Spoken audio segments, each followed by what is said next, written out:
Oh, hello, and welcome back. Thank you so much for clicking on my video.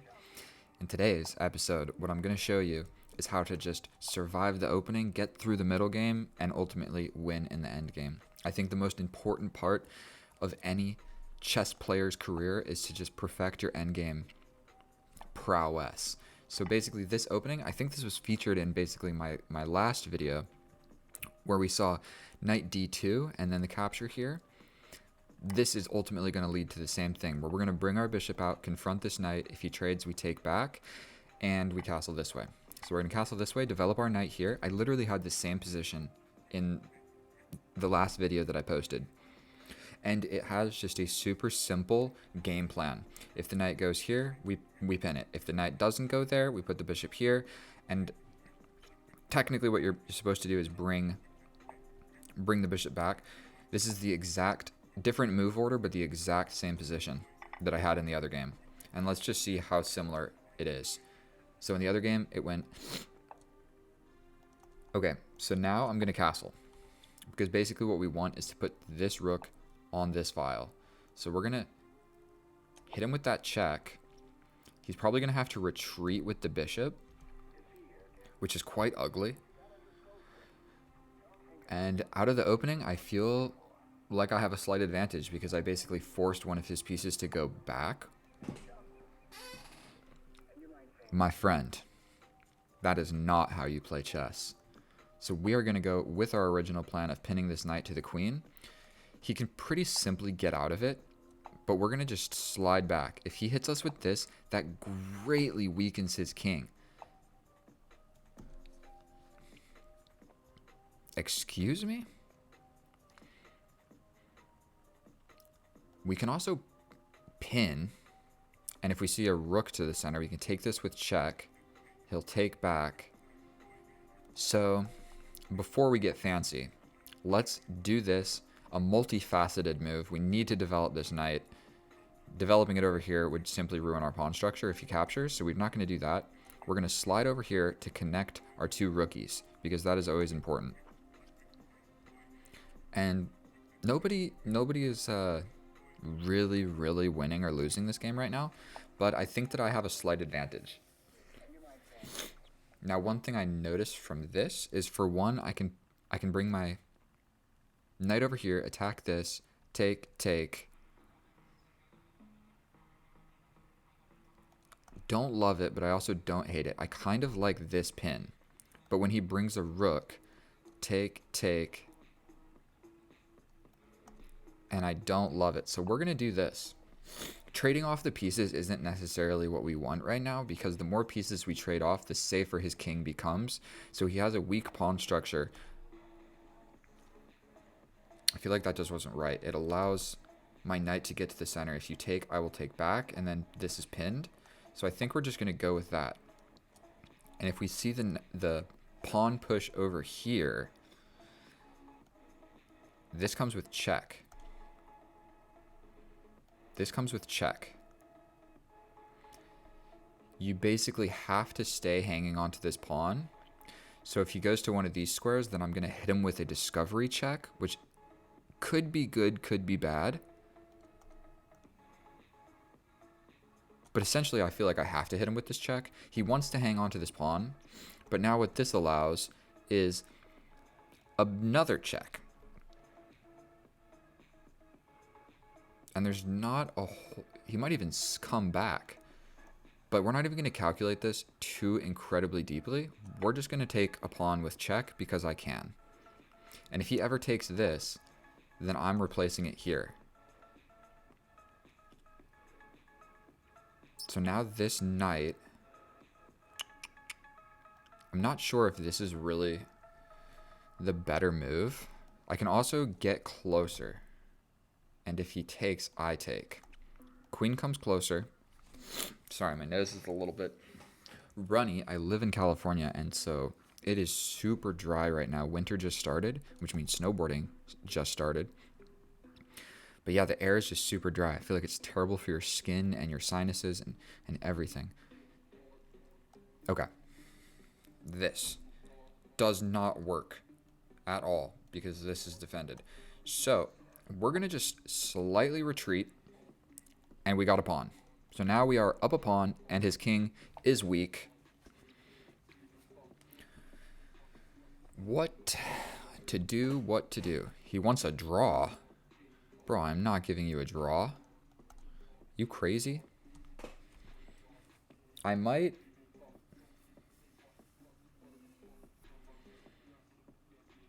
scoot forward. And then I'm attacking your knight. Your knight will definitely want to move somewhere. My nose. Okay. Kind of like the idea of just getting another piece looking over in this direction.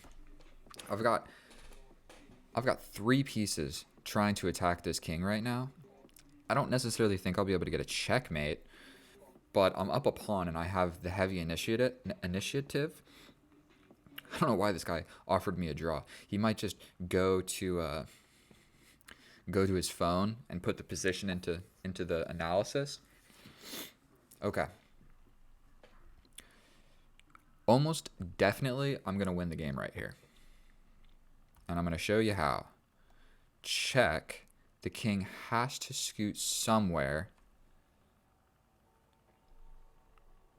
He can't go here. Okay, so this whole diagonal is cut off. So I hit him with this check. He only has one move over here. And then my queen is going to grab this. You see that? So putting this bishop here was beautiful.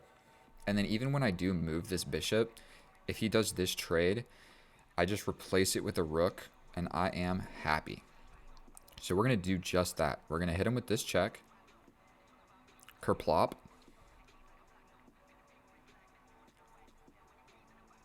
He has to come here, and I'm getting in and grabbing this dude.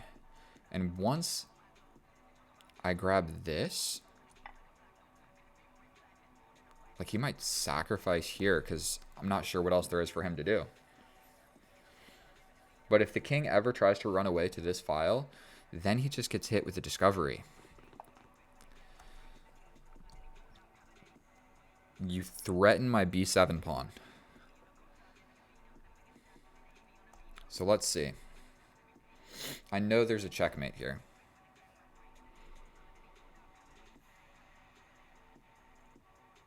Check here. Check. Wait a minute. Is this just checkmate? Plain and simple? I don't know if that's what I want to do. It is just checkmate in 1. But I think maybe we should continue the game. What do you guys think? I don't want to end it short. So I'm thinking maybe we try something different. We don't just end the game. We don't want to just end the game. Check. We'll let him run. We'll take this. He will probably go somewhere. It's not winning, but we're going to play like this for the sake of entertainment. Now if I lose, oh dear Lord, I shouldn't have done this. But I think we're going to be all right. I think I'm more than capable of still winning and getting a cooler checkmate. Maybe that wasn't the right move. Okay, so now what we're going to do is hit him with a discovery check. He has to come over here, and then we're going to take this.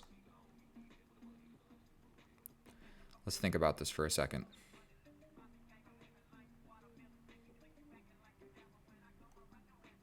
I think that's probably best. I'm a little bit afraid, but we're pretty much just smoking this fool. Just absolutely destroyed. So this was not what I intended. Not at all what I intended. I was planning on doing a little bit of a opening game instruction and then middle game instruction, but it turns out I just smoked this opponent. He gave us way too many chances by weakening his king. So let's look at this with the computer. And this dude sent me a draw. What in the world are you thinking? And now, upon further inspection, I see that he's not that great of a player. Not that great of a player. If your guys' ratings look like this guy, I'm not making fun of you. I'm just in comparison to myself. Okay, so let's check this out with the computer and see what the engine has to say. And all right, here we are in the analysis, and the graph tells a tale of this guy got smoked. There was one moment where I completely threw it away. Looks more like I missed a great opportunity, and it went right back to equal. So I had an opportunity and I missed it, and then from there on out, just slowly increased my advantage and smoked him. So we're looking at 3 blunders, 2 inaccuracies, 72% from our opponent, and we're looking at 82% and 1 of each. I got 1 inaccuracy, 1 mistake, and 1 blunder, which is excellent because I got a little bit of everything. Now we hop right into the Karo Khan. In this position, this is what I faced the last game, but it kind of is going to lead to the same thing as long as he takes back with the knight. Takes back with the knight. This is the best computer line, but I just play this one because it offers a simple game plan for us. And with black, if you know that you can have a more or less equal position where there's going to be no tips and tricks, you can just survive the opening and get more or less equal position. That's what I do. And then hopefully you get a little more active in the endgame. Bishop comes out, develop my bishop. He takes, I take. He goes here. Ooh, this was my missed win. So this is one of the bad things for memorizing openings. I have this opening not memorized, but I know the general game plan. I even explained it in the video. I'm trying to castle, put my rook here, bring this bishop out, and then my knight zigzags like this at some point and ends up in the center of the board after a few moves. Because I had that preconceived notion of knowing what I'm doing, I missed just a one step win a piece. Plain and simple. This check, there's no way to defend it. He pushes the pawn, I take the bishop. He defends with the queen, I take the bishop. I messed that up. I'm not perfect. And it's still an opportunity for me to do that, but I am already fixated on I know what I'm doing in this opening. And instead, I force his piece to go back. Now, he could have just done this and it wouldn't have been terrible, but it would have been an advantage for me because basically I get to develop a piece and he's undeveloping a piece. And then I'm black with a lead in development against white who's supposed to be winning. So that's why it's basically a -1. He chooses to move the king, which just seemed like a dreadful decision. Now this knight move to block my bishop is a little counterintuitive. I want to just get my bishop out into the action doing something, and so I do just that and pin the knight. He pushes, and I was okay with getting my bishop chased around because look at the weaknesses just around this king. This king is like in a house with all the windows open, and I am ready to throw rocks into the house, or a Molotov cocktail. So I was also ready for this, and this little pawn cube is quite favorable by me. It looks silly, but it's actually a good defense. Now we get the knight. Could have gone for the pin. I think that I come out here and attack the bishop. Bishop goes here. I was anticipating this move and then a trade, but now we get the knight in the middle, and I spot my opportunity. We hit him with check, and he basically had to go away and give us this pawn. He chooses probably the worst option of the 3. He could have gone here and avoided a check. He went.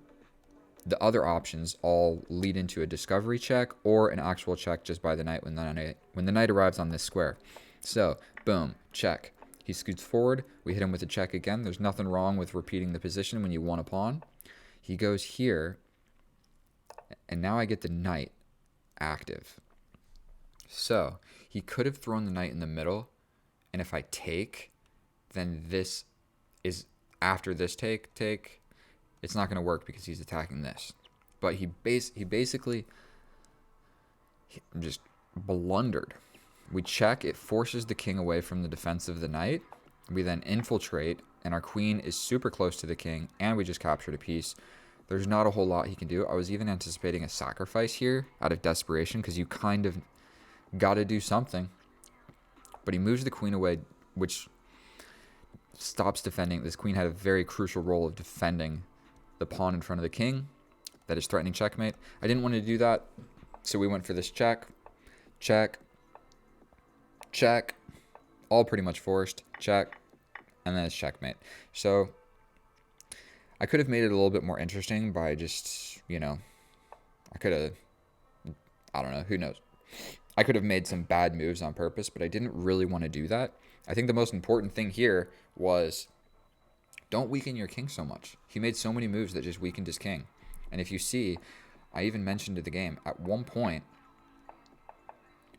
here, he needs to figure out just, I don't know what he's supposed to do.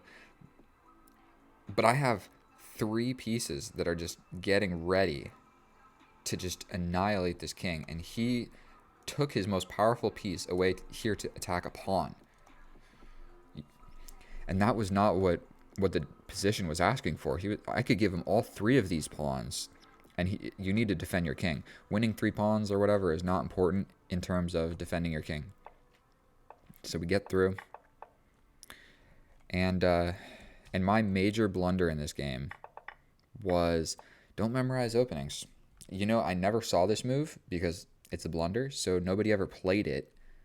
Normally they play the knight out first, which would have changed things considerably. Unfortunately, I was fixated in this opening. And so this is something that pretty much anybody can play. And the reason that I always play, I never really explained this in the other videos, the reason that I play c6 every single game, no matter what they play, is because sometimes they hit you with the queen's pawn. You push c6, and then you get into a Caro-Kann, and then we can get this exact same position, but starting from the queen's pawn opening. So that's why I play c6, is because you have a chance of going into the Caro-Kann, and that's one of the openings that I absolutely know the best. Shout out Gotham Chess. But I watched a bunch of his videos. He plays the Caro-Kann. I was like, you know what? If he plays it, I'll play it. And just one other thing. I don't necessarily see the need to memorize 50 different openings. You know, like, why do I need to learn how to play the Queen's Gambit? I'm not going to play the Queen's Gambit. I'll never give him the opportunity because I'm playing c6. And then the ball's in your court. And a lot of people don't see c6 when they push the queen pawn out. It's just not one of the most popular moves. There's a way to check that, but I promise you it's not super common. And then the best move is to just, let's go into a Caro-Kann. And then in this position, I know everything. Not everything, but I know it pretty well. So I hope you were able to learn a little bit from that video. It was a little bit short because our opponent made so many mistakes, but it was a lot of fun to play, and I'll be making another video most likely tomorrow. So thank you so much for watching, and I'll see you next time.